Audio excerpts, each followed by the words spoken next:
Welcome to Bong mathematics. Hello viewers, আজ তোমাদের জন্য একটা নতুন ভিডিও নিয়ে চলে এলাম। আজ আমরা আলোচনা করব যে আর্মি পাবলিক স্কুলের যেই অনলাইন স্ক্রিনিং টেস্ট হয় ওটা দেওয়ার ফলে তোমরা কি কি সুবিধা পেতে পারো বা পরীক্ষাটা কিভাবে হয় সমস্ত ডিটেলস আলোচনা করব। তার আগে দেখে নাও আর্মি পাবলিক স্কুলের অফিসিয়াল ওয়েবসাইট awsindia.com। এখানে তোমরা যাবে এবং এখানে দেখতে পাচ্ছ যে অলরেডি 2023-এ যে পরীক্ষাটা হয়ে গেছে তার কিন্তু রেজাল্ট আউট হয়ে গেছে। ঠিক আছে, এটা পুরোপুরি অফিসিয়াল ওয়েবসাইট থেকে আমি তোমাদের দেখাচ্ছি। এবার আজ আমি তোমাদের সঙ্গে আলোচনা করব অনলাইন স্ক্রিনিং টেস্ট 2023 সেখানে কি কি বলা ছিল। ওটা দেখলেই কিন্তু পরবর্তী সময়ে যখন আবার নোটিফিকেশন তোমরা দেখতে পাবে একটা আইডিয়া পেয়ে যাবে। এবং একটা কথা বলে রাখি, এই নোটিফিকেশনটা কিন্তু প্রত্যেক বছর বেরোয়। ঠিক আছে, একটা নির্দিষ্ট টাইম আছে, ওই জুলাই আগস্ট ওই টাইম করে বেরোয় এবং পরীক্ষা মোটামুটি নভেম্বরের দিকে হয়। তো দেখে নিচ্ছি 2023-এর যে নোটিফিকেশনটা দিয়েছিল কি কি বলা ছিল। রাখি, এই যে পরীক্ষাটা তোমরা দেবে এটা দেওয়ার জন্য কিন্তু কোনো রকম সিটেট ম্যান্ডেটারি নয়। অর্থাৎ যারা সিটেট কোয়ালিফাই করনি তারাও কিন্তু ওই পরীক্ষাটা দিতে পারবে।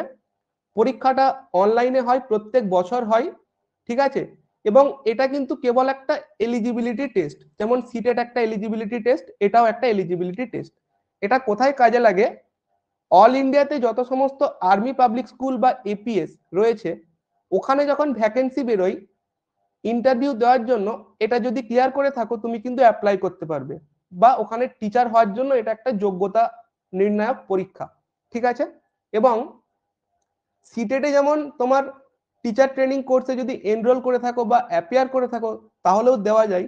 এটার জন্য কিন্তু কোর্সটা কমপ্লিট হতে হবে, অর্থাৎ কোনো রকম অ্যাপিয়ারিংরা এটা দেওয়ার চান্স পাবে না। ঠিক আছে, এখানে এটা বলা আছে, দেখে নাও। এবার দেখো পরীক্ষার সেন্টার কোথায় দেয়। পরীক্ষার সেন্টার কিন্তু যখন ফর্ম ফিল আপ হবে তুমি সিলেক্ট করতে পারবে, ওয়েস্ট বেঙ্গলের মধ্যে যদি দিতে চাও সেন্টার আছে, তো ওখান থেকে সিলেক্ট করতে পারবে, ওই মতোই তোমার সেন্টার দেয়। 200 মার্কসের এমসিকিউ টেস্ট হয়, এখানে নেগেটিভ মার্কিং থাকে 0.25। ঠিক আছে, এবার দেখো এই পরীক্ষাটা যেমন এইখানে 2023-এর ক্ষেত্রে বলেছে এই টাইমের মধ্যে হওয়ার কথা বা এগুলো বলেছে। এবং এখানে একটা কথা বলছে, যারা কিন্তু এই টেস্টটা দেবে তারা একটা স্কোর কার্ড পাবে যেটা কিন্তু লাইফ টাইম ভ্যালিড, এবং চাইলে কিন্তু পরে কেউ আবার টেস্ট দিতে পারে নিজের স্কোরটা ভালো করার জন্য। এগুলো এখানে বলা আছে। ঠিক আছে, এই যে এগুলোই বলছিলাম যে যারা এটা কোয়ালিফাই করবে তারা কিন্তু ইন্টারভিউ দিতে পারবে, বা এখানে যেই তারপরে স্টেপগুলো হবে ডেমনস্ট্রেশন বা কম্পিউটার প্রফিসিয়েন্সি, এই স্টেপগুলো তো হয়, এগুলো চেক করার জন্য তখন তুমি অ্যাপ্লাই করতে পারবে।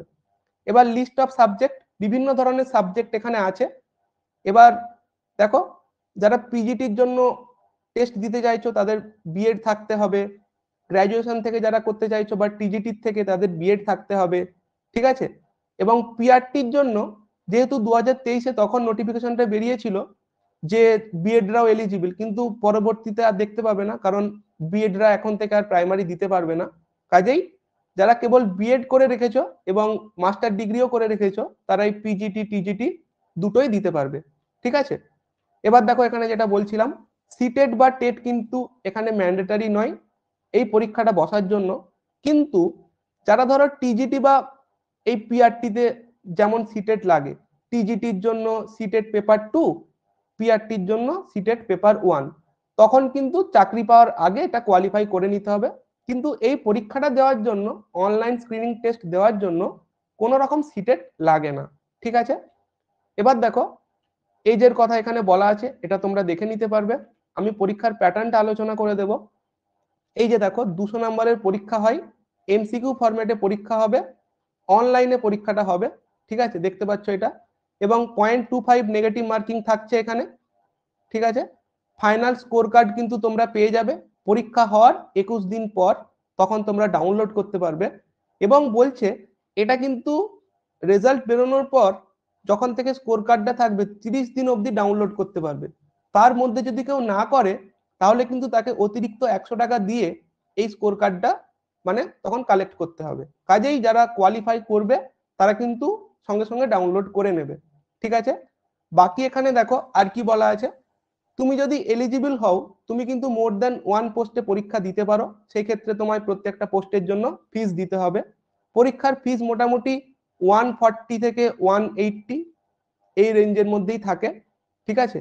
আর পরীক্ষা হওয়ার আগে তোমরা কিন্তু একটা মক কোশ্চেন ওয়েবসাইটে দেখতে পাবে, ওগুলো ওরা প্রোভাইড করে দেয়, ঠিক আছে। এখানে দেখো এইভাবে আর কি বলা আছে দেখো, অল ইন্ডিয়াতে এবারে দেখতে পাবে যত সমস্ত আর্মি পাবলিক স্কুল আছে, মানে যখন ভ্যাকেন্সি বেরোবে এই জায়গাগুলোর মধ্যে ভ্যাকেন্সি বেরোবে, তোমরা চেক করে নিতে পারবে। তো লিস্ট আমি তোমাদের দেখিয়ে দিচ্ছি তবুও কি কি আছে দেখো, ঠিক আছে। এই ব্যাপারগুলো এখানে খেয়াল রাখবে। আর কি কি সাবজেক্ট আছে দেখো, যারা সায়েন্স স্ট্রিমে আছো তাদের ক্ষেত্রে দেখো আমাদের এখানে কি আছে, পিজিটি, ঠিক আছে, অর্থাৎ পোস্ট গ্রাজুয়েট টিচারের জন্য ফিজিক্স, কেমিস্ট্রি, ম্যাথামেটিক্স, বায়োলজি। তো দেখে নেবে তোমরা যেই যেই সাবজেক্টের আছো কোন কোন সাবজেক্ট তোমাদের জন্য রয়েছে। এখানে দেখো 9-10, ঠিক আছে, অর্থাৎ পিজিটির জন্য যদি টিচার হতে চাও কি কি থাকতে হবে, মাস্টার ডিগ্রি থাকতে হবে উইথ 50% মার্কস, এবং কি থাকতে হবে, বিএড থাকতে হবে, ঠিক আছে। এখানে দেখো বলা আছে এই যে বিএড, বিএড থাকতে হবে। আর যদি কারো কম্পিউটারের নলেজ থাকে ওটা ভালো, এটা ডেজারেবল, নট ম্যান্ডেটরি, ঠিক আছে। এগুলো এখানে বলা আছে দেখো। আর কি বলা আছে দেখো, টিজিটি, অর্থাৎ টিজিটি টিচার হওয়ার জন্য কি থাকতে হবে, তোমার ব্যাচেলার ডিগ্রি অর্থাৎ গ্র্যাজুয়েশন থাকতে হবে উইথ 50%, এবং বিএড, এই দেখো বিএড। এবং যখন টিচার হবে ওখানে অ্যাপ্লাই করবে তখন কিন্তু সিটেটটা কোয়ালিফাই করে নিতে হবে, সিটেট পেপার 2, ঠিক আছে।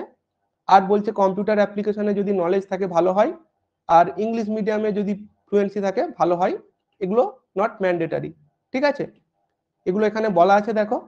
আর কি বলা আছে, এটা প্রাইমারির জন্য বলা আছে, তোমরা দেখে নেবে যারা প্রাইমারি সেকশনে অ্যাপ্লাই করতে চাও, এখানে এলিজিবিলিটি দেওয়া আছে। আর এখানে দেখো অনলাইন স্ক্রিনিং টেস্ট হবে, তার কিন্তু প্যাটার্নটা দেওয়া আছে কোন জায়গা থেকে কতগুলো কোশ্চেন থাকবে। আমি যেমন টিজিটির জন্য বলে দিচ্ছি, এখানে দেখো 200 নম্বরের পেপার হবে, পরীক্ষার জন্য টাইম থাকে কিন্তু 3 ঘন্টা। দেখো সেকশন এতে থাকে 10টা কোশ্চেন, যেটা থাকবে জিকে থেকে, এবং কোন জায়গা থেকে কটা করে কোশ্চেন থাকবে বলেইছে। তারপর দেখো সেকশন বিতে থাকে 20টা কোশ্চেন, ঠিক আছে, যেটা থাকবে পেডাগোগির থেকে। তো পেডাগোগির কোন জায়গা থেকে কটা করে কোশ্চেন থাকবে এখানে বলে দিয়েছে। সেকশন সি থাকে সাবজেক্ট থেকে, সাবজেক্ট থেকে দেখো 170টা কোশ্চেন দেখতে পাচ্ছ থাকে, যার মধ্যে 6 to 10 থাকে, তারপর 9-10 থাকে, গ্রাজুয়েশন থেকেও কোশ্চেন থাকে। এটা হয়ে গেল তোমার টিজিটির জন্য। আর পিজিটির ক্ষেত্রেও দেখো একই কথা, 200 নম্বরের পরীক্ষা, 3 ঘন্টা টাইম, এমসিকিউ ফরম্যাটে পরীক্ষা। তো জিকে থেকে থাকে 10টা কোশ্চেন, পেডাগোগির থেকে 20টা কোশ্চেন, সাবজেক্ট থেকে থাকে 170টা কোশ্চেন, যার মধ্যে দেখো 9 থেকে 12 থাকবে, গ্রাজুয়েশন থেকে থাকবে, পোস্ট গ্রাজুয়েশন এখান থেকেও কোশ্চেন থাকে মোটামুটি। আর পরীক্ষার সেন্টার মোটামুটি তোমরা যখন সিলেক্ট করবে দেখো ওয়েস্ট বেঙ্গলের মধ্যেও সিলেক্ট করা যায়, ওয়েস্ট বেঙ্গলে জেনারেলি কলকাতার মধ্যেই থাকে সেন্টারগুলো। তো এই ছিল তোমাদের ওএসটি বা অনলাইন স্ক্রিনিং টেস্ট নিয়ে আলোচনা। ভিডিওটা কেমন লাগলো কমেন্টে জানাতে ভুলবে না, এবং যারা চ্যানেলে নতুন এই ধরনের ভিডিও আরো পাওয়ার জন্য সাবস্ক্রাইব করে দিও। Thanks for watching.